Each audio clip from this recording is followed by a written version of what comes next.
mani da so ade ani dia bro ni panyina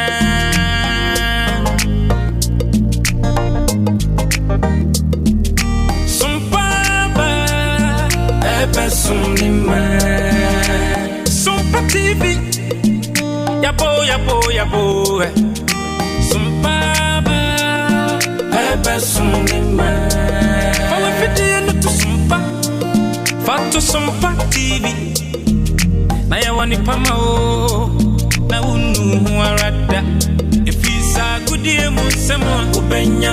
abera bum munsemo ubenya nyamsum munsem ubenya anijie munsem ubenya anyumpa na kakuma ubenya yamaimu amanyosem ubenya osumpa dibra ubenya ubenya ninina ubenya Sompa TV yabane papini su Sompa die ema kefia pa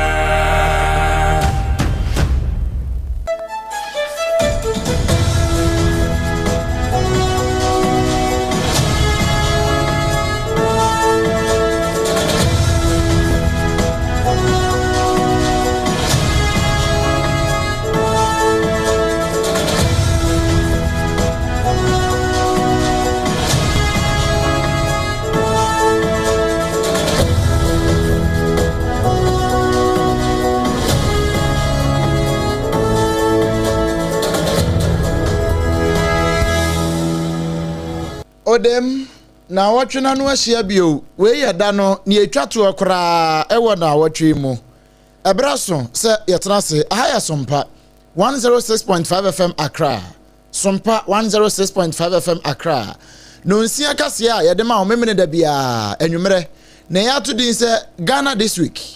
ana yede ebra we hyanenso se nwumakuo bia da woroma ana anwumere wo mu pia yen ama yetimidi ensamo eba Ghana ha ene nsemu a wotete ye nyina na awotwe free na no juoda de besi fiada no yebu ni ko mu se pen ade ema wo na eye Leicester Company Limited na dawroma enu ama e baabi tie wono ena ama e baabi agina wono ena de ne sika apagya ye de sinkonkon so ni ayeso na betri ehunu bedwam no empedin se ya na ne ho na ntini emfa aseda emfa ema no medimafo eba center Dr. Time da so eda no wono nso so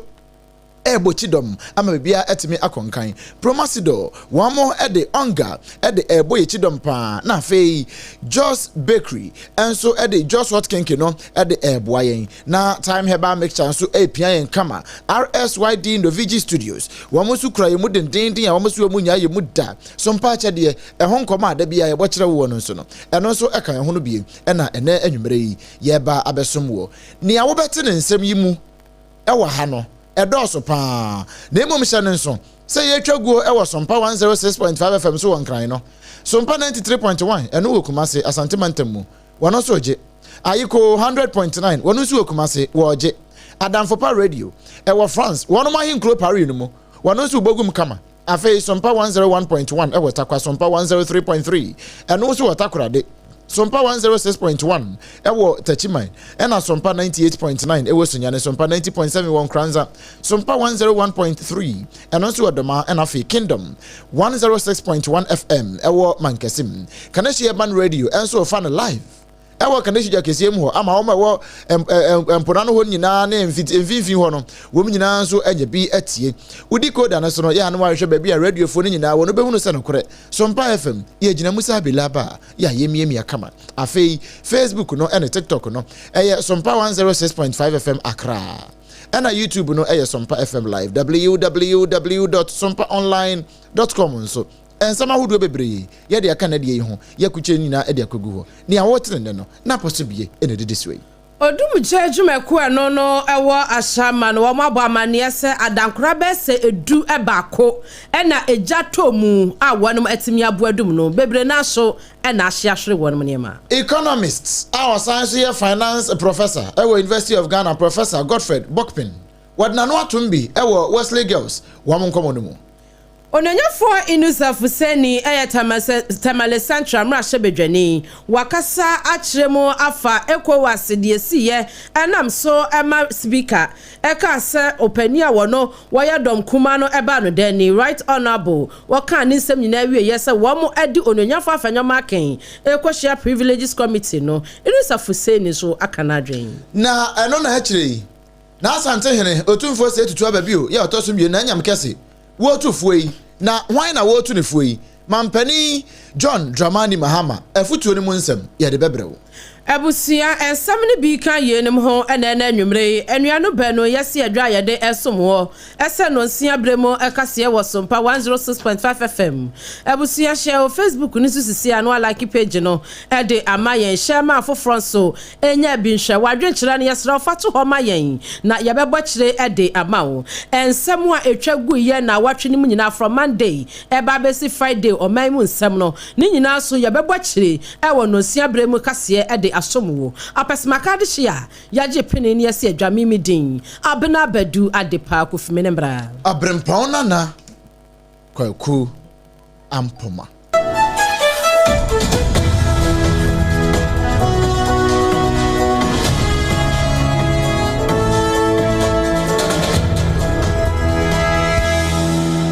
Abusia yadase ye free samno ase adiama ne ye hyase afri arahusemimu odumja adwumakuo ya wonom ewo omayim womo afa no ewo ashaman ewo nkrampompone ematamu womo enebo amane yi womo chemse anopa bra be se nonkono epa ho minute no be se bako ana womo nya nanti yese eja ato ashaman biaye bia ye friend vako flat ho na wonom si wonom enyamoa afi wonom nua womu nyina ayodumja adwumakuo enaja tema motorway fo meche Ghana National Fire Service womu womu tema motorway ho no womu abeboa womu ena metro fire stations nso womu so ebeso mu wonsom ni nipa yi na ebra womu bopunu mu e vako flat ye no e wa shama womu kyeremu se abronsan tenten kase ko a eja atomu adankure wom be se edu enan ena eja no etomu share o Facebook ni so sisi a eya SOMPA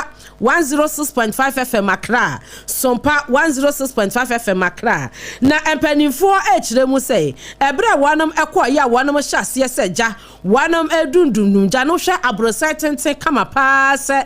edan mu eniema pa egum na kyerɛ se eniema wo mu pa na eja tomu ana ehye na asefem enso wo mode no bo ene wonom nuam a wo mo frɛ wo mo de wo mo fire tenders wo mo ade ba ye beso mo wo mo timi dum ye no wo mo wie bibia na kyerɛ se adankora edu bese nan ya na eja atomu no na emu miensa de adankora bese miensa de na emu nuoma nyina ahye dwere be condemn to grabu na emu baako edu e baako adankora nko a ena odumja adwumakuo ne fan no ewo ashaman potamo wanam ebo aye ma wo nuoma mo tema motorway ene metro fire station wo mo kan wo ho e ma wo mo etumi ekwanche fire no na sade opani a wo no wodi eye fire service fu ani ma wo mo kodum jai opani ADO1 opare Philip wo chechemu eche SOMPA kase no se ebra wanum ko ye na story building abronsan kase atenten baako a eno no number no eye 51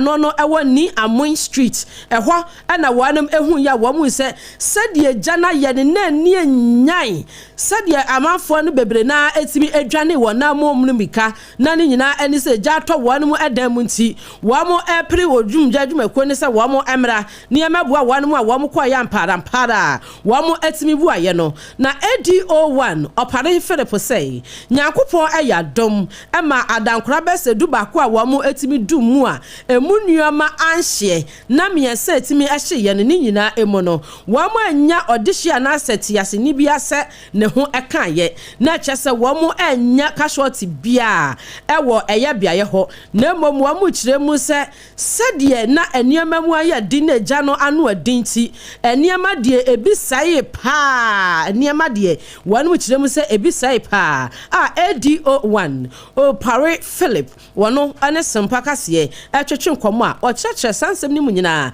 ekyere ye yanso yada ne akyire ade asomwo yamfa ya ne nkyeremu ewo ensem foforo emu na wonsa from no Ghana fo nyina nimsem se Wesley girls wo mo ensem bi a e wo court wa no ya na yempese e be kom bebre san se court nsem no ukom bebre pe na oya contempt na court no ya chew se contempt ya chew nanso asamba obi a Canada kakra e de fata ho eno na economist our science year finance professor e wo University of Ghana Legon e professor Godfrey Bokpin wadna no atumbi e na wo kire se no kore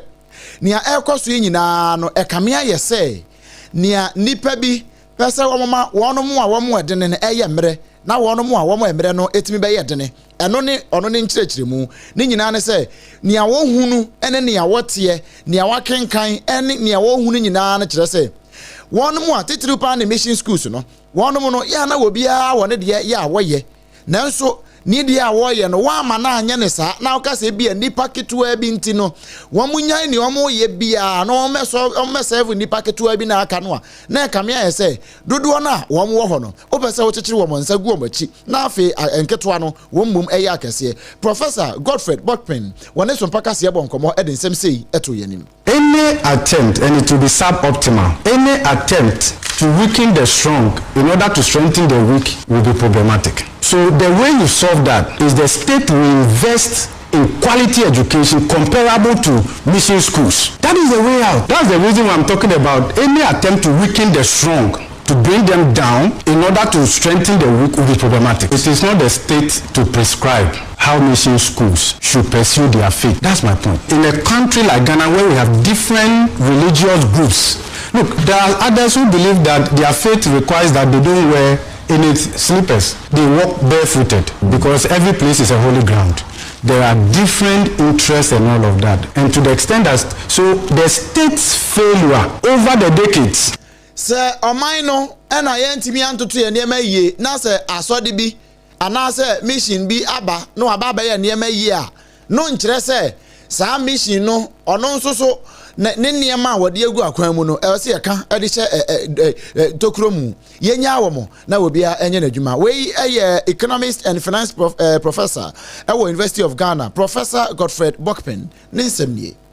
Abusia yetu ensamono eso na manyosemu ana yadimu egusu agina na amania no efrita male central mrashe bedwane na kache eba ononyafo inusafuseni ene wokasei wase ananu atamale high court wanom ewuli ye ebra 2024 ye kwato aba wanom eyi wamo mrashe bedwane kwa wiase na MPP amanyoko no wamo pani a wodi wamo anim wompeso ano so no wono ena etimi ewinya electoral commission wanum edikra ni wina na numu na NDC ni a wonu so gina mu ye sadabi ade anokura no hwemu a police centers mako bese wa ha ani aduonum emienu 152 ana one person anu so na emom emu bese aduanan ba ko de mentime ho ase bi ani wanum figures bi a wamo ekeka bo mu nti no wan shada ante ne ho ase wan ma asam no so kopiem court a tamale high court ana no na watwe ya yimu wanum eba ye sadabi wamo ahwehwe asem na hu sadabi wa se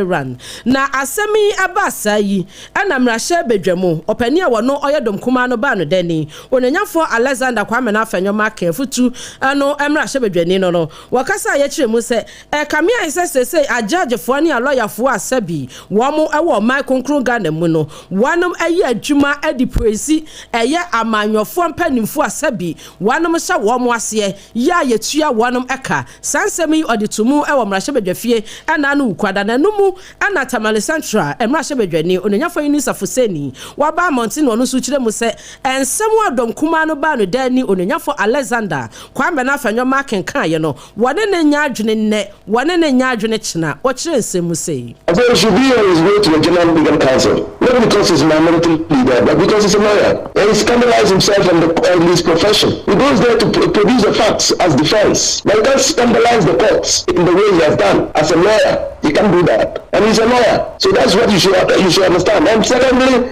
I'm scandalized by the arguments of he's a lawyer. And that is the court of first instance, for God's sake. The decision is the court of first instance. And in the election petition, the decision ends at the court of appeal. And Martin Yindem has told everybody in Ghana that he's appealed against the decision. He's appealed the decision to the court of appeal. So why can't you wait and argue your case in the Court of Appeal? And he seems to have lost, what happened in our recent history. How can you sit on TV and say that you can go to court and ask, and the court will give you what you have not asked for, and that will never happen? It happened. Openi okasa ye Tamale Central Mrashe Bedwani onyanfo Inusafu Seni ono so ensem a wachire mu so onyanfo Alexander Kwame na fanyoma ken enya adwen se wo mo ye adwuma ewo ye mmerem na wo mo ebo mmra ho ban ya judgefo ne ya lawyerfo no kamia se wo mo ye adwuma edipresi aban bi anase mpanifo a wotua wonka eno ono so kire na adwen na ye de ni kire mu ewo ensem fufuro mu a aya asante hene otumfo osai tutu ababio ya otoso mienu na nyam kese wono na yakase wo kire se woto ede akoma Ghana mampani His Excellency John Dramani Mahama wono na wonhwe pa sane ebe ya obetimi aboa na aban ya watiso yi wo matimi abie enwuma kama ama mabunu no anya bi aye na wo kire se baabi fuo didi mi na baabi fuo asomadwo mo nti no se mabunu no nya adwuma ya Ghana nyina eho beto yen na se Ghana nso no niema ntimi ankoyie sa amfa mayen ya na che se mabunu no omuni baabi tia na omuni adwuma ye eno no wokaye na wo kasa bo nyina no na 59th congregation of KNUST ene ya na wono etenase na wo mo adwendwen school ne ho ene mu nkobobo ho no ena wode tudwa no wo kire se no kure sa aban betimi aye bi na wode aboa ama man Ghana yetimi agina yie ni agina banania na aban bie enwuma bi onso wosan de tuje ama aban anim se so betimi aboa wa man Ghana eya wo meboa yen ewo se enwuma nketoa ene adantamo o meboa yen na yemie bi ne nam so ama o man no enso anya adwuma ede aye. We are all aware of the unemployment situation in this nation. It was on that basis that I raised the issue when the German president and ambassador paid courtesy calls on me last month. I wish to reiterate my appeal to the German government to support small and medium-scale industry. Unemployment is a major issue in the country. It's a national concern, and the president should take a keen interest in this critical issue. Aban no ene mampani ankasa wonhwe no ntutu ne mayiye sane ebe ya ensem wa ye ka ho asem nyina titiru pan ne adwuma enioma ayimu no we maburu no atimi anya bia ye enumpo ena nam so a na anu a jema mampani ba ye medeto nanim se wono so moa na enwuma enkuma ne adantamo no wonso mebue bia bi e wa hase mayen na ye maburu no enya bi emfa enye eno eye ensem a otumfo osetitu a otoso mienu asante hene wode tudwa Kani wopani anu ono okasa edema eye oban anase aban mu ena afei eba no security mu nsam so a na wono ene kasa edema wono metre former spokesperson edema security and governance Dr. Palgrave Buache Dankwa wakasa na nsam mu no ena no dwada na chese yate asi adwada die mu a eno no ena no dwada mu nsam mu ena yate asi na Dr. Palgrave Buache Dankwa ena odi tu no dwada no chire mu se kamia ye se OSP orakisi ajaben ene na tena ye ni nyina no wo bia ehada anyi wo mu ni sa esanse efiti bra ye de ne ko eye sa hye ye ho ese won kwankwa ye adwuma na omwa de keta hye proye kankan dream die fare ne sa ho no ye ne no eni anase aban no ene ni enso no sa bra ye ye kasa ye a ononyafo Kenneth ofori ata ne ho sensem ekwa wi ase GRA ene SML deal no enumu na Dr. Palgrave Buache Dankwa say kamia yese OSP no krebia enedi ewo baby. I don't think that we can trust the Office of the Special Prosecutor, and don't think that we can even trust the OSP himself, because I've stated that,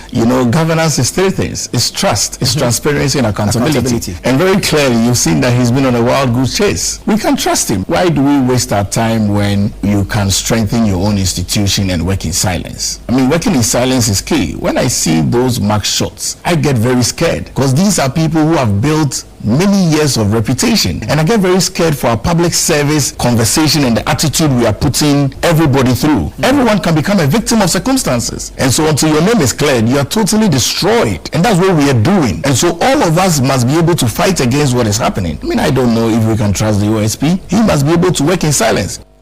Enti no yaka no amemmo pa kronkron wa amemmo no sumu eda gidie ka ho ene se wo be ye niema amemmo ada ho fan ene se wo betumi so abua content trust transparency and accountability sesa niema miensen eni amemmo mu ana chese wa amemmo no echia ena wugusu awubuo Dr. Abuachi Pegrave wono ena ekasa ya SOMPA kase ya dane echi e de asomo na no dwoda no ano ena Greater Accra Poultry Farmers Association one mo eye ntakramoa ewo enkramantem ha se ya no wo mo nka bo mukuo wo mo de beto dwa no mo che sesei enkosia ho asamo a ya ka ewo Ghana ha titripa ne nkra ha no wo de mo me hwe edwa na ase no nye wo no mo o na emom China fo sankro fo no mo ni mu keten no a ase nwa atabre nwa eja aka no no eye wo mo o wo mo no mo biebie mu ewo mo ho nti no che se unim se kosia nyina akrankrofo bi kofa e di free China e de ba ha sei ene wo mo kan eno nti wo mo ne nsantrofo bo nkomo na wo mo association no pani ahoda no eye Ali Muhammad wono ne kasa ye ene wo chese no kure sa de we ye kosoro de enje kura no nti be ya aban merem. Maize, the soya, everything is from China. And look, some of these farmers are coming with heavily subsidized financing costs. I can tell you the minimum capital that you need in this agribusiness value chain is not a checking feet. Look, on average, the interest cost to the last window is hovering around 20%. How can you compete with a farmer who is coming from China with maybe maximum around 4-5%? It can compete. It is not about, they are producing the eggs in Ghana, so it's okay. No, look, some species need to be regulated. Either our farmers will go over and they will go out of business. 2 weeks, some of the farm gate price around 45, 40 cities around Gomo area. Maybe that's the central area. That's where some of our large farmers are. You see, the argument is in two fronts. First, the production side. Second, on the consumer. How does the consumer get his egg? Where does the consumer get his egg? Our markets are not that regulated. Sometimes it's very difficult to regulate the price. But we understand how the market queen are refusing to bring prices down. And some of them, they tell you, look, this is our time that we make money. I said, look, and you know, there's one thing I want to disclose. These market queens, they bear the less risk or no risk. What do? They don't buy these eggs with cash. They take them on credit. We Ali Muhammad ya ono eda association na no we enkran ha ya no wonu mu a eye ntakramo ahodwuma no wono na wo cheche se no kure amanfo akofa feed ni nyina free China ene wo de ba nso a ase atete so e wo port wa de ama won e ka ho no bie ene wo madwuma no eguo no Yenua no money ya maame no mu a wanom ekrakra niema free amai ahodo so ebepiem o mai mu no omosanso de bi eko metre Importers and Exporters Association of Ghana wamo empenin for akasa che mu se mo abanya baso pa enkankan foreign ministry no ana no ada ene beto odwa se upiemo United States of America said ye empenin for wanom ho ye se wamo ade eye ebuo bi atoto amamai ahodo anuama ya bebepiem awo mo so ana Ghana eka hu ebie no yane ade no hamu nchichemu abupan be se edu enum 15% ena wanom edeto so wanom ayi ade afri so enkankan enuane ayedi ani kuayo ho enema ni nyina no wamo ayi ni nyina ade afri so enumu ena ye nuane mu a wanom ekra niema ene wo ma wo de niema afri o man yi mu eko esi abanya yade enkankan foreign ministry no se wo matimi akokodene opani a wono oye executive secretary edema Importers and Exporters Association of Ghana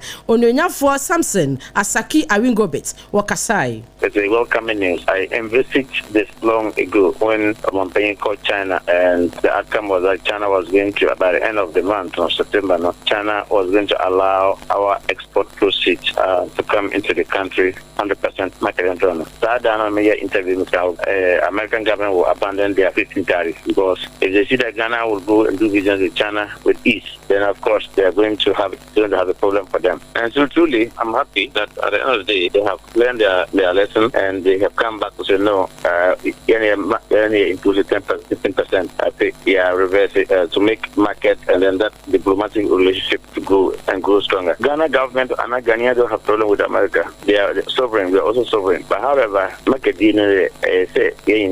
market together. And Enti no sedie empanifo ayane de wanom esayeyi sanse nipa ya ade a wosayeyi opani a wo kyerɛkyerɛ edema Importers and Exporters Association of Ghana Owura Samson Asaki Awingobit wono ana no adwada no wode sansemi etudwa na yete asimu ewo ebenada ensem mu na no benada no na yete se abrantie bi a wakodi awu ewo obo asen finfin ho ba bi kuro ba ko efren se nyambe kire na prosifo ache no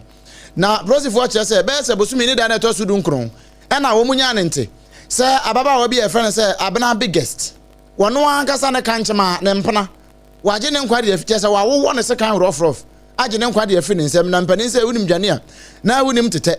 eno na prosifo ate ye no wo mu dueduemu a na bosumi ne da na to so aduonu enum prosifo obomoden akoso ana kama and wo mo che no na no nam so ema Asante South Regional Police Commander DCOP Joseph Hammond Nyaba one central for bonkomo echechense mu se kire on the 19th November 2025 around 9:30 p.m. and anyantie se obi abodu girlfriend tu e onu nyame betra eben oboase ban sanu yako efio okofa abodu no dinu go much and the police start investigations started in stream into abranche ni so a odisa boneno ya fe no Sylvester efi wonya fichie 24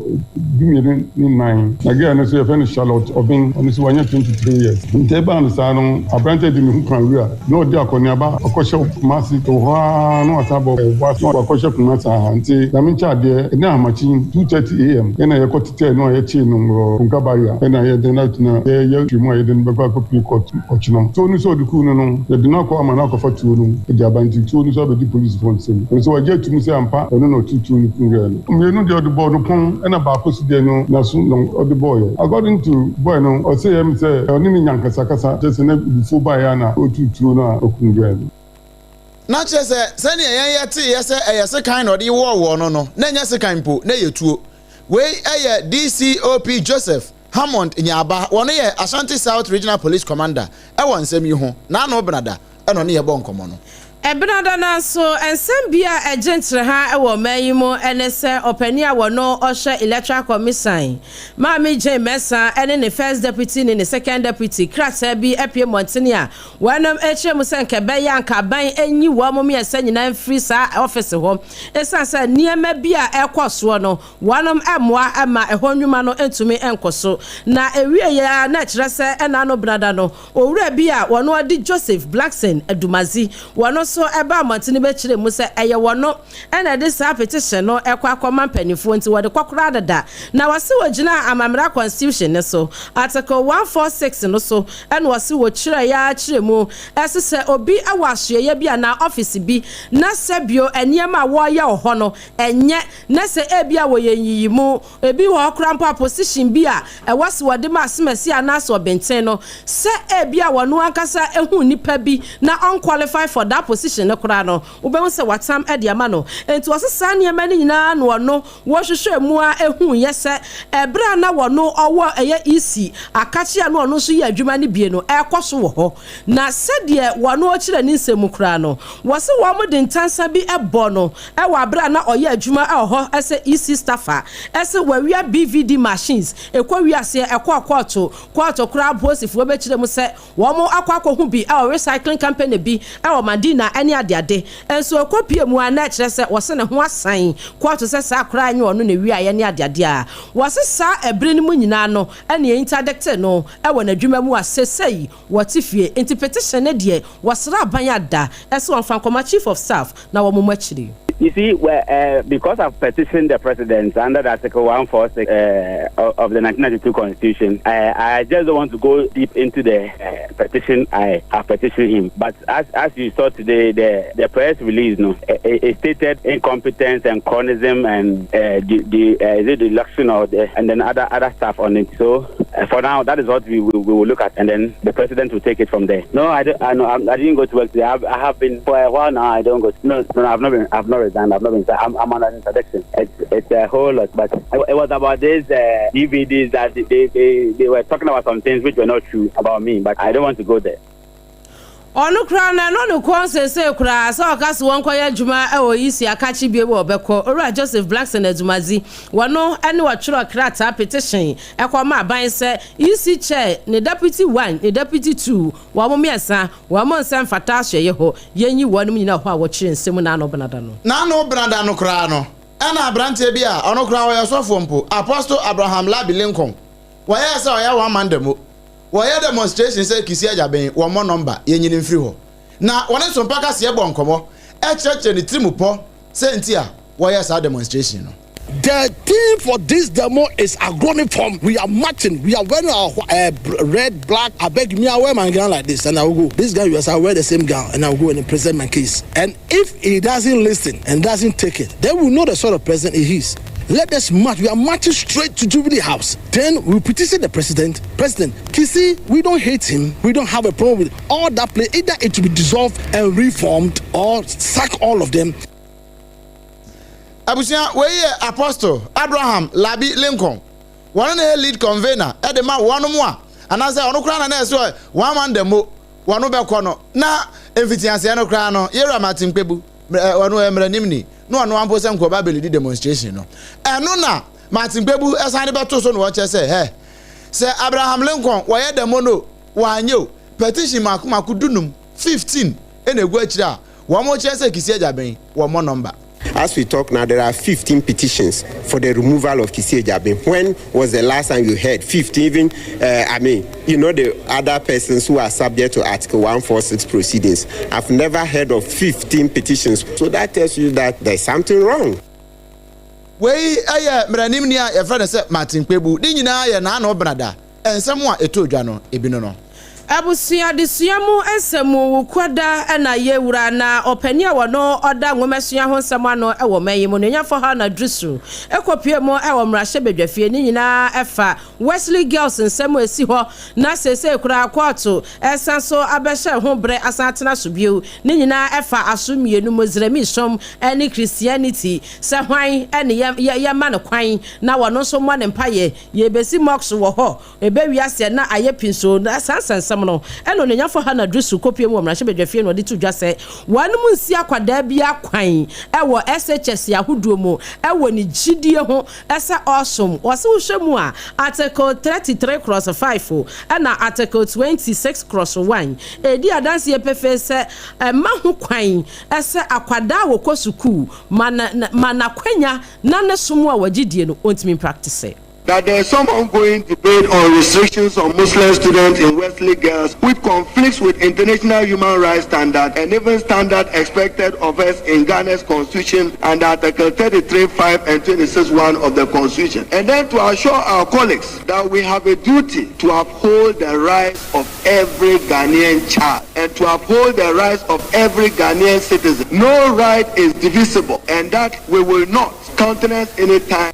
action by any person to deny any Ghanaian girl the opportunity to profess or practice any religion. Opani okasa ye oswani a wono hwe nwomesua ho nsem so ena no kwada no mrahye bedwamo ena ode sasemi etudwa ononyafo ha na idrusu na ukwada na mu no ukopie mu aso ye a ehwe apomden ensem so e wo man Ghana mu a wo mo ayese ade bi no a ye frɛ no artificial intelligence utwanity ye AI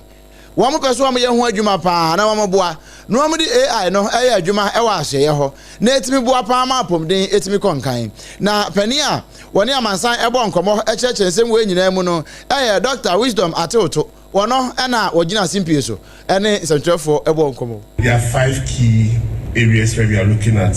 leveraging digital technologies including AI to address challenges that we face. The first one is the rising operational complexity within the health sector. The way the population accesses health care and the way health care is being delivered now is all changing massively, rapidly. And the ministry is leveraging technology, digital health, to see how that can be used to manage the increasing patient volumes and then also handle the large increasing number of chronic diseases that we see in our country, how we manage them. We are also faced with challenges within health financing. Dr. Wisdom Ateoto, Director of Research, Statistics and Information Management, our Ministry of Health, and what is the same way you know to Ghana. One more to this Future of Digital Countries, FDC. And Wakoya, Ukojina, Ewan Kraya, Ukojina, Siena Nemu, and what is the same way you know a tuya. Ukuadana so ana openia wono enkane no any deputy defense minister Onyonyafo Kofi Amakwame no wono so eche na adwen efa fihia emienu agana mampani se ode ama posimu rempem esiedu COP Tata Christian Yohono ese na adwuma sha ni ntini mfihia a enka asoa ne sa se okwa homegiem no wa ma no 2 years edeka ho enum no Onyonyafo Kofi manu amankwase ade yi a opani uyeye obi nka se enkenye wose nkeye pa enso no uhwemu a ebe ha adwen dache wose kyera ne kora kan yo wose ye wade nyina ho kwan na so yen nyina na fata yen esansa die bi ho no a wo be ye wie no na wanu hu se wanye kora nkeye. Those who are also down there working so hard to get to the top would never get to the top. If you have somebody who has about 3 years to go on retirement and now you have 2 years, by the time it gets to that person, he'll already be on retirement. This really do not augur well for the full and the commitment of people. You need people to work for something. And by way of doing that, when they work, knowing very well that tomorrow they can be recognized and be made IGP, but then you just cut it off because you have one person who probably will do your bidding. It's a sorry mistake. It will even kill that spirit of wanting to work hard to see the police grow. Because after all, there will be nothing to look up to, nothing to fight for. It is lawful. He has, by way of the Constitution, has the mandate to do that. But there is a biblical version, I can say it in Chi. So you can do everything, but not all things are worthy of doing.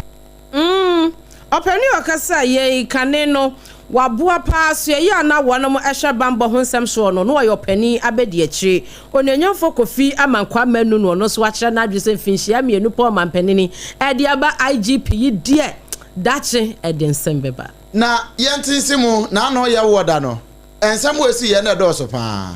na ye woda no na Onyonyafo Haruna Idrisu wano ayo soafo a wo hwe enwumasian so e wo man Ghana mu wode kwato Ghana mra se je fe no che se na no tablet bi abande baaye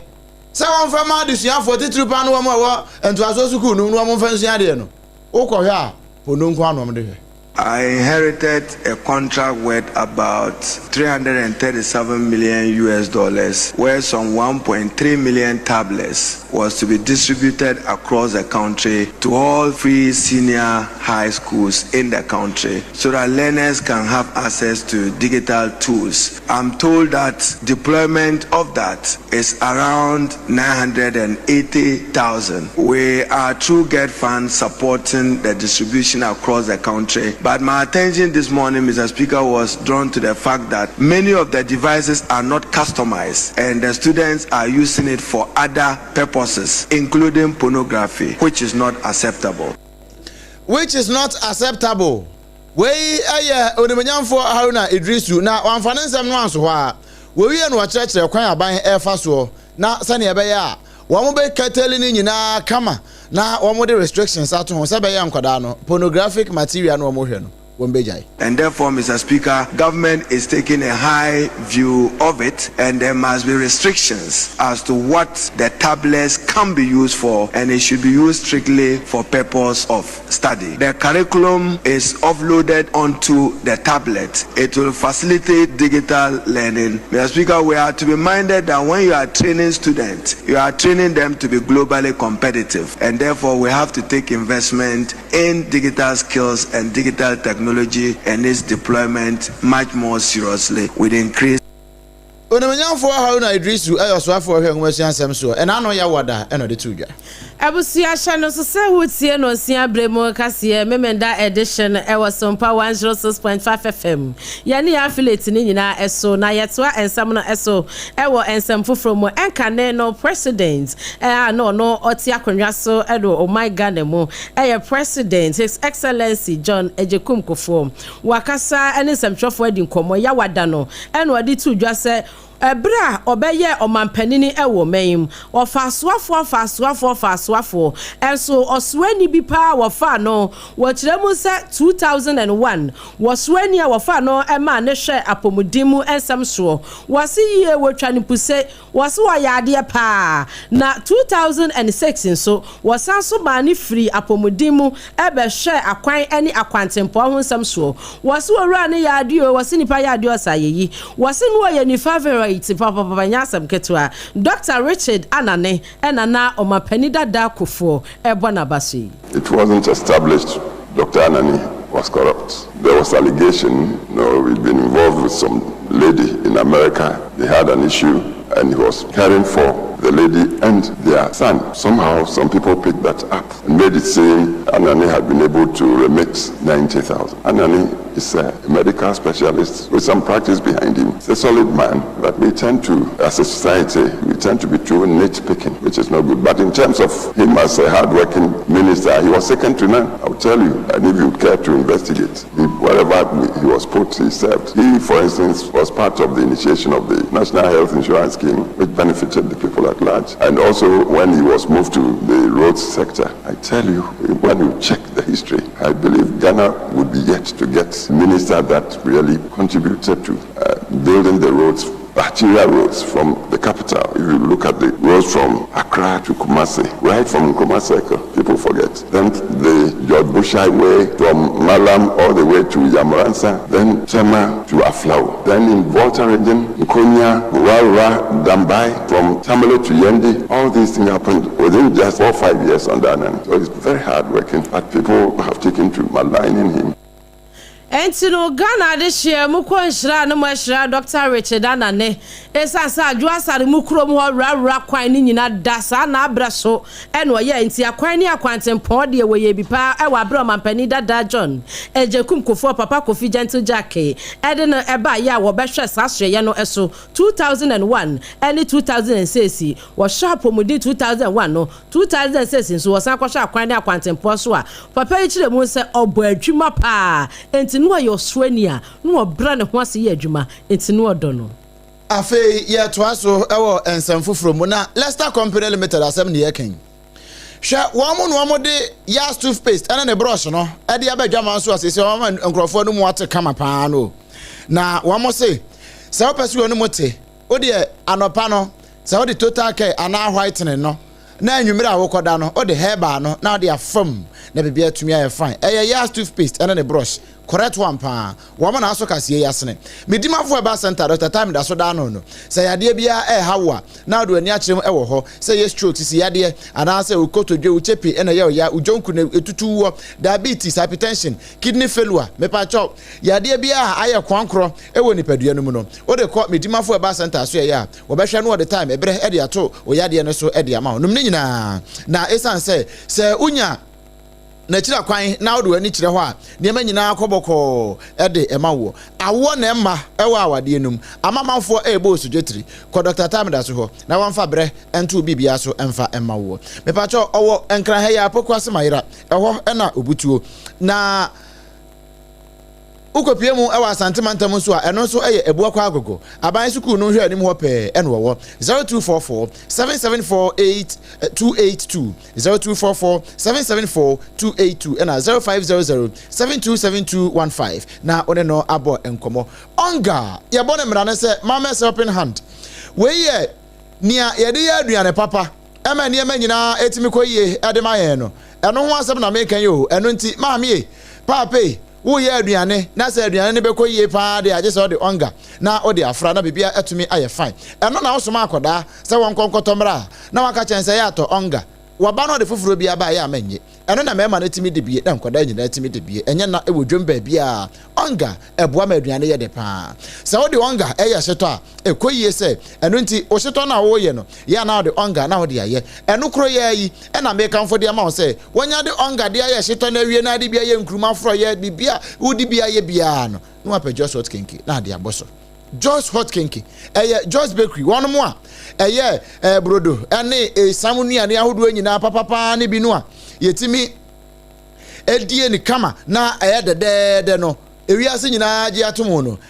just what kenki wamo asem na making se mesra wo ebia na wo tondo kono eno nti wunya ya ka wo betu bi koton ye momo nti kura na ye de aba wo se na ye be ya ba betu akoton na wanya mfasuo bebre just what kenki wonu asem na making me pa cho ye de ma 3 Ghana cedis pe 3 Ghana cedis what's the price no baby ye no nso de ekoyie pa ye wado me ha ya commercial bank na chiri ho a ehwa na ebutuo mesra wo ye numbers no 0256 068 832 0256 068 832 na oni abon komo na emom si wonu mu ato na wontimi nnedi a eya na ononom time herbal mixture eno ne papa no wo malaria fever ache wo wapos yo ya wo pa aduane papa bi adie na wontimi nya bi anie no eya time herbal mixture nya na wo pharmacy ne herbal shops nyina mu metro wo pa dodo no watu aton no 0244 417 669 0244 417 669 enya mopemfo ba wa makoda nufo na akoda wonya mfinhia no edu emienu wo bi aka bi atiminom bi a eyeye pa RSYD Novigi Studios ehona da bia medio nuado nukuredie ne nyamesuro ekanfo ma se bi nkamu se ne yete no saa na etie se obetimi enya no correct na enema nyina akoye dia ma photo shoot no a wo ye no na afa so se pre wedding photo shoot a pesa wo ye movie ana se music videos o pesa onya correct camera na ye de twa video na movie no edema wo eye RSYD Novigi Studios ehona eso do ne kire na ye ne kama pa ede ema wo mesra wo ye skit maker o pe baby papa eni mfidi papa near the Charles Kate na dia mawa RSYD Novigi Studios na make am for dia ma omo nkra ha ya o malama ba se first Kokoko Street ne so hono a na wonu mu ebutuo numbers abetimi afre no 0574 715 778 0574 715 778 and answer 0303 974 822 ofre ya ebejo so mpa kunafo achade no so mpa achade no ho asem na making bia na wo de maaye enu nti ye ntentem so mponkro bata bia wonim ne wo kumase takwa tachiman kranza sunyane ene nkran ha doma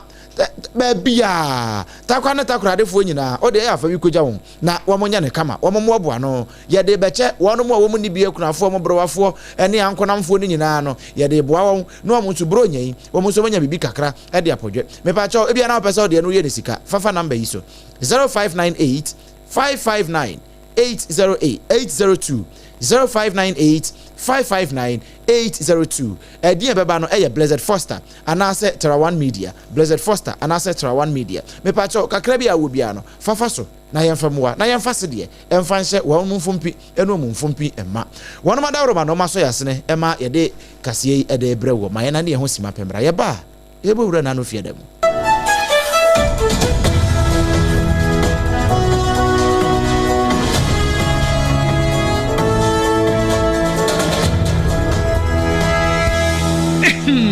Medo edrano pa wutimi to wo boase etwitwi wusi o ado na so ni se mede yas toothpaste and the brush and the twitwi mesima minya homka sentina ye bokoi na me all time favorite yas herbal toothpaste and the brush aboa me amasesei menum so a enwunu anasa de ehia me semfimfem me biem na wo hwese mesi aye fita sesrecha homa na et brightens yas whitening toothpaste and the brush and me do chimisi entina wo se efe na yas total care gel toothpaste and the brush ne de ebo wo se ho ban demu ne nyina ema wonum ye sham. Oh yes, Enukratrodo. Yas Herbal, Yas Whitening, and the Yas Total Care Gel Toothpaste, and then the brush. Ebuzian Chamfa. Sawo pedudu 2 e won kan ha. For Leicester Ghana Limited, and was 050-161-9588. Leicester Ghana Limited, and the Yas Toothpaste mo ahodo, and then the brush abejaso abebu. Midimafo, Pokwase Maira Accra. Midimafo, Pokwase Maira Accra. Midimafo Herbal Clinic Accra. Anu won't here. Passengers a gumi kai mu. E ho na dodo na ekro. Ene Wasa Accra ne pote me demo. An ye demo ampa. The say there edutwam Atlantic International University America memu about Dr. Edujamfi Babaso honorary degree as a professor in biology in herbal medicine. It is said there ayaresano I am more. Oh, Mr. Minim wife yekopa wo. 1 year 1 cedi. Nyin send beto mu ansa na yeties ka no. Nso mi connection na enhyeda nkoye na esakakra. Ti say wa page mu amahode bam. Connection na mu de wai. Obo wo di ba de kro. Wa ba do kro wo di ba do kro ye ka stroke nso de. Wo fa no small. Chese agidi wa wu ne de asie no. Yare bia etatia e wo Dr. Tamda so endi so. Diabetes, hepatitis B, prostate, hypertension, malaria. Yare bia. Kumasi say owo agogo opposite government school no. Ena nkrahanso obepiem e wo pokuase mayira kwan no so. Free doctor 0244 774 282 and 0500 727215. Me Dimbafu Herbal Clinic. Wudima for ne hwa.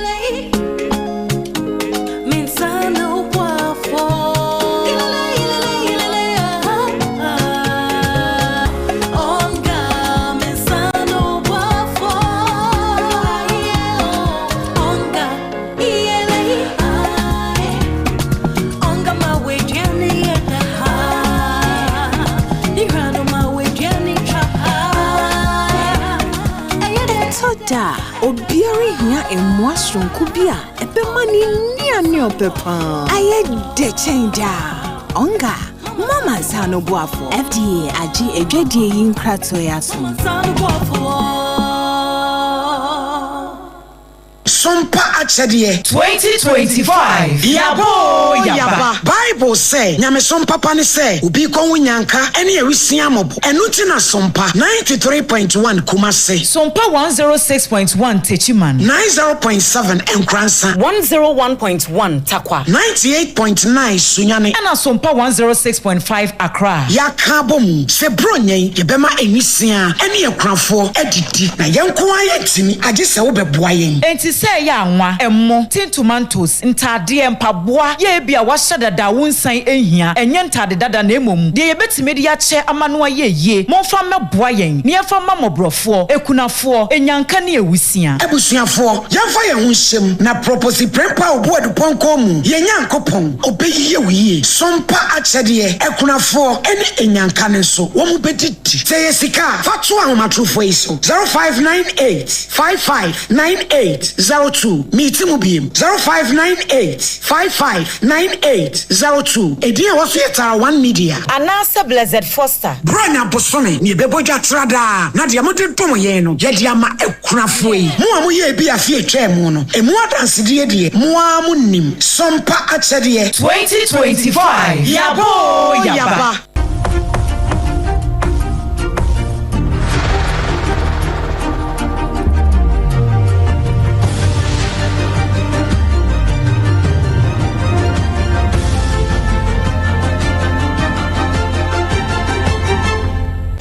TV Emma Aketiapa Abusia Emma Aketiapa yada se yekwawie kase no na fiada mu nsemenra nsemo a eje ne ho nche ha ewo mayimo ebi ene se woso ani a wo hwe edwadie ani kuaye ho nsem so ewo mayimo eyo no nyafo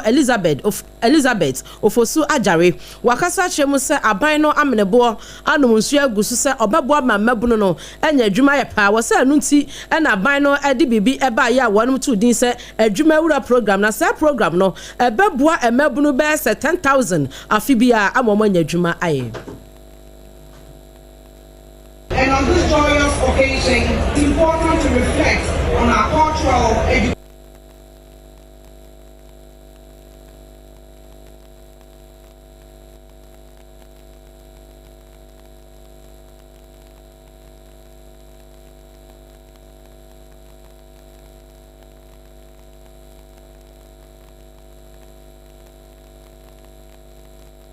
Oswani a wo hwe adwadie eni kuayo ho ensam so eni emu adwadie maame Elizabeth ofosu ajare ensamuni eno akrona no ye de beto ani mu okase so se onimnyamfo Alexander Kwame na afanyama kan kire se aban washada no ya galamse eno ato din se gold board na wogina ho a wakasa ne nyina no na SOMPA kase yama ne bodi na na oponcheku e wona na ho pe wo twen bi edigu ahoma so se Mr. Speaker, let me go to the gold board. This government has surrendered to the Galamsey activities. And let me be very clear. Let me even make it graver. This government has become its enabler. In this budget, government announces a gold board to purchase gold from small-scale miners. But Mr. Speaker, recently, Professor Adai warned us.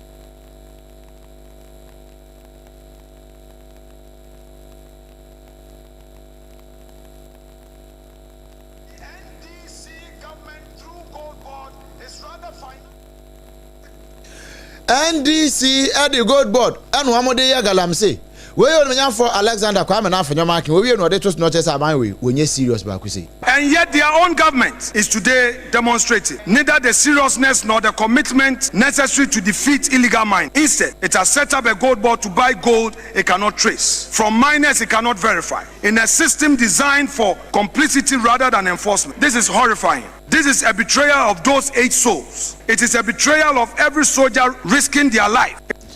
Odemanyam for Alexander Kwame na afanyamaken dom kumano wamona no ni nene ene yete ye enra ena yasanda ne akire ediama no ye abusia we so ena ye gina na Ghana this week ye de ho nsem ne nyina ede asie wote yenka ewo SOMPA 106.5 FM so ewo enkran no sabre ya so no asantemantam mu SOMPA 93.1 wo Kumasi wajifa mu afia iko 100.9 wono so agigomu kama Adamfopa radio ewo France wo mahinkro Paris no mu wono so gye afia SOMPA 101.1 ewo takwa 103.3 wotakrade 106.1 wotachima 98.9 ewo sunyane 90.7 Kranza 101.3 ewo doma ena Kingdom 106.1 enso ewo Mankasim Kanesi Urban Radio ewo Kanesi nso chifa mu kama sanso ena Facebook no SOMPA 106.5 FM Accra safo kantanka dawroma opeja yeto ho eni YouTube no nyina SOMPA FM live www.sompaonline.com so ensemi dodo na no egu ha obetimi akokenkan bie enuanom a yeje bre ade kasie bre wo no eyeme abrempon na kwaku ampoma mini aba abena bedu adepa kofi